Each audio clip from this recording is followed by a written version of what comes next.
سلامات ولدنا تايز بلا بحال له ومسي نقيفهم يا تهو ومسي تايسينهم يبلغوا حدا سبات لنا عرفتنا كوانا فقري حدوت عركنت داليوم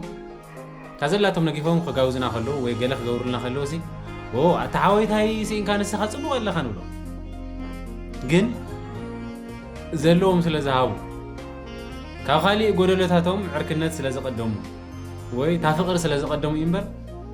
ተሪፍዎም ኣይኮነ እንዶ ከምዚ ከማና ኣብ ተመሳሳሊ ኑሮ ዝነብር ሰብ ተሃፍታም ዝባሃሉ ነው ይተርፎን ምክንያቱ ናይ ደቂ ሰባት ድሌት ሃፍትና ብዙወሰኸ ቁጽሪ ድሌትና እውን ብኡ መጠን ብዕጽፍ ተዓጻጽፍ ናወሰኸ ስለ ዝኸይድ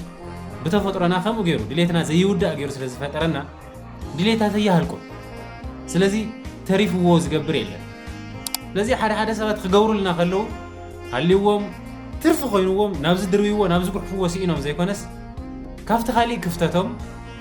ካፍቲ ኻሊ ጸገሞም ምሳና ዘለዎም ናይ ዕርክነት ክፍተት ናይ ዕርክነት ጎደሎ ክመልኡ ስለ ዝደለዩ እምበር ሰብ ተሪፍዎ ይፈልጥ ስለዚህ ብኸምኡ ተነርዶ ኢለ ይሓስብ ናተይ መለኻኸታዩ ካልኦትኩም እውን ብኻሊ ተምልከትዎ ትኾኑ ኢኹም حسابكم أو كومنت مقمات إكاد فسنا ينعم